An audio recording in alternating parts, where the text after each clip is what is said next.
Hello, this is the TV1 News Update. Kumul Petroleum Holdings Limited has entered the LNG Spot Market with a groundbreaking deal, marking their first direct sale from the PNG LNG gas project.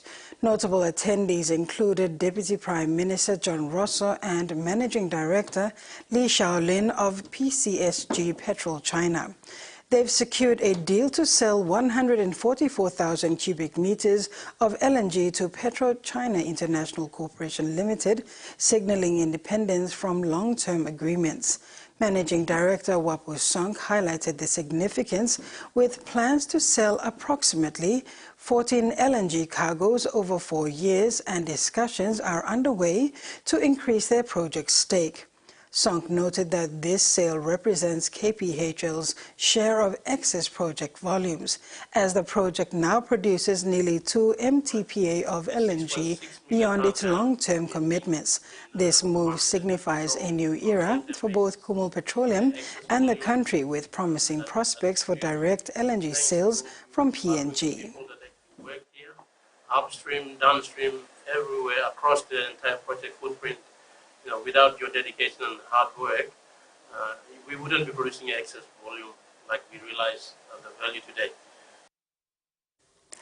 Immigration Minister and member for Lae John Rosso has assured the nation that allegations leveled against the former Chief Migration Officer Stanis Hulahau are being investigated. Hulahau denied the accusation and resigned in February. However, Minister Rosso told Lae Media that despite his resignation, a formal inquiry is being conducted.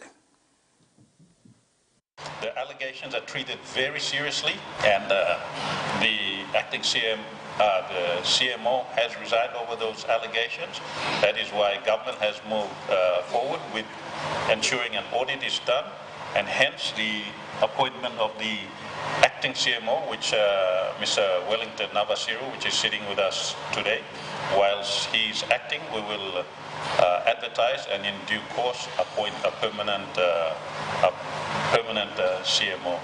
The allegations, as we mentioned, is very, very serious. That is why I continue as a Deputy Prime Minister, not only as the Immigration Minister, but as a Deputy Prime Minister, to ensure that all allegations and all investigations are done thoroughly before we hand over the Immigration Minister's job to another competent member of Parliament or to another competent minister, because we, both the Prime Minister and myself, see this as a very, very serious allegations. Prime Minister James Marape is satisfied with the progress of disaster recovery work in Simbu Province after being briefed by authorities from Simbu Provincial Government and community representatives. The Prime Minister commended the resilience and dedication shown in clearing damaged roads and infrastructure to restore traffic flow. He further emphasized the efficient and prudent use of the 63 million kina allocated by the national government for disaster relief work in the most affected areas of the province. 29 million kina of these funds have already been received. Meantime, Gumini and Gembog remain cut off, with over 100,000 people affected. One LLG in the Tambul Nebula district in Western Highlands province has gone out of its way to support students from the LLG attending the University of PNG. Pioneer President of the new Lower Kagul LLG, Mac Terawa, signed a MOU with the Tambul Nebula Students Association on Tuesday, paving the way for the LLG to support the association with 5,000 kina every year. President Terawa believes that providing such financial support will enable the association to organize events, activities, and programs that can enhance the overall student experience and foster a positive learning environment. Terawa says his vision aligns with that of the Tambul Nebula DDA and the Western Highlands Provincial Government. TNSA patron Benny Korowi was grateful for the initiative taken and described it as a first of its kind in the district. Participants of a first aid training in Kavieng, New Ireland province have applauded the program, which is being facilitated by Red Cross. The three-day training started on Tuesday and is attended by 5 BSB Kavieng staff and 9 Red Cross volunteers. The objective of the training session is to provide hands-on cardiopulmonary resuscitation or CPR training to volunteers under the supervision of National First Aid Master Trainer Kawai Watangas and First Aid Instructor Linda Soges. Volunteers were given the opportunity to practice CPR on mannequins. Then the training concluded with a question and answer session, allowing volunteers to clarify any doubts and further enhance their understanding of CPR.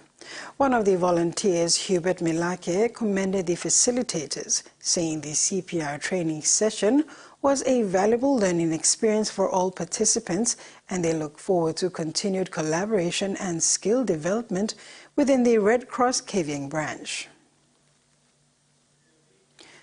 Westfield Owners Centre Group will reopen the Bondi Junction shopping centre for a day for community reflection. Wants to reopen in a way that is respectful to victims' families as well as the many shoppers and retail staff who were at the centre on Sunday. Now, it will open its doors for the first time since the attacks tomorrow for a day of community reflection. The shops will be closed, the centre will be quiet, and it's an opportunity for the community to come inside and remember those who died. There'll be a place for them to lay flowers and pay their respects. There will be counsellors on hand as well as extra security and police. Now, the victims' families have already been given the opportunity to come down and spend some time in private in the place where their relatives died. Not all of them have taken up that offer, but the chief executive of the group that runs Westfield says that he was there with some of those family members yesterday. I was with those families yesterday. It was a very emotional experience. We've been very considered in our plans to reopen the centre in a way that is respectful to the victims, their families and all in the community who are grieving. Tomorrow, Thursday the 18th of April, the centre will open as a community reflection day. There will be no retail trade tomorrow. Instead, the centre will be open for members of the community to visit the centre, to walk through the centre and to pay their respects. After tomorrow's day of reflection, the shops will begin to gradually reopen from Friday, although Westfield says that not all shops will choose to do so immediately. The centre will remain in what's called quiet mode, and again there will be extra security in place. So it's very much aimed to be a slow and respectful return rather than just business as usual after Sunday's terrible tragedy.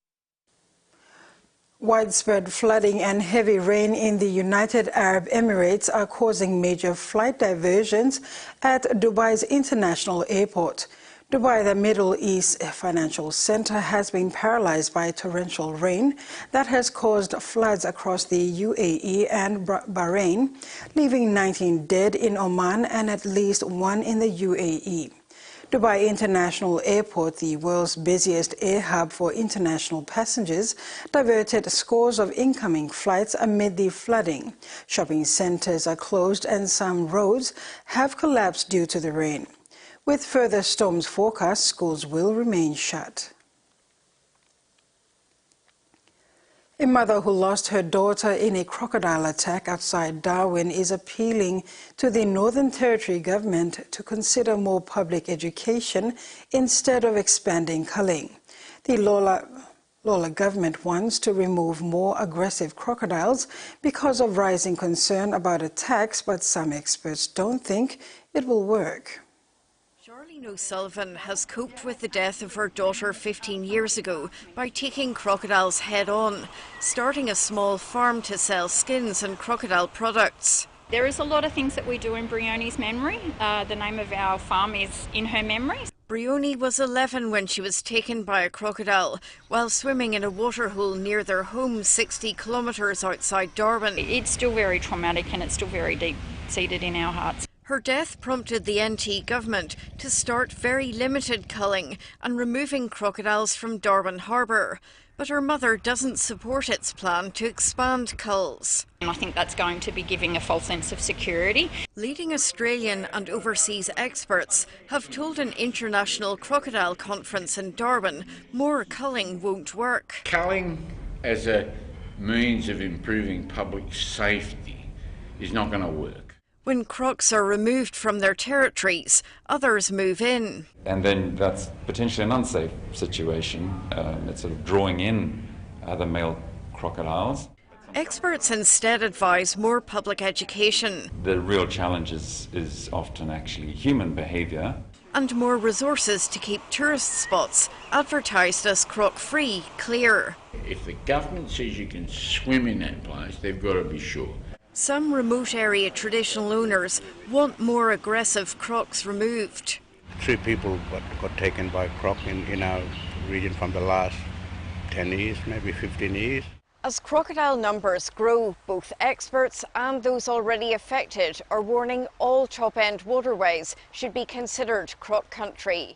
Understand where you are, take an informed decision on whether you're going to put yourself in harm's way or not. Wise words from a mother who knows. Community mental health services play a crucial role in providing mental health care tailored to various demographics encompassing adults, the elderly, youths and children with diverse mental health needs. The Directorate for Social Change and Mental Health Services has undertaken several innovative projects, and one such initiative is the Ambi Peace Cup, utilizing sports to educate and promote mental health awareness. The primary goal of the Ambi Peace Cup is to utilize sports, specifically rugby league, as a platform to advocate for mental health education and peace building among school children and youths. The 2023 Digicel ExxonMobil Cup Premier's Enga Miox will be without a number of key players this season after the players were reported to have exited to rival franchise clubs. Following social media speculations on the players' departure, the Miox management yesterday confirmed the news. For the 2024 season, Ezekiel Yaru has joined Galfiso, Super Kokote with the Vipers, while Job Carr and Francis Sam have returned to join old club Wagi Tumbe. It is believed current PNG hunters Seal Kalo, Junior Tallinn and Manasseh Kai are also linked to other clubs. The Enga Miox management also confirmed the departure of 3 other players this week without their knowledge. While expressing the club's disappointment on how the players have unceremoniously made their exit, team manager Sam Coy said some players have left on their own accord, despite the franchise going out of their way to take care of them since last year. Even a few of them were on the club's payroll after the grand final till the start of the 2024 season. While it is frustrating as it is, Coy says the franchise has to move on and rebuild, as the timing of the player movements or coaching of players at the last minute has caused a significant setback to their preparations towards defending their title. And that's been our news update for today. Join us for more news and sports at 6 p.m.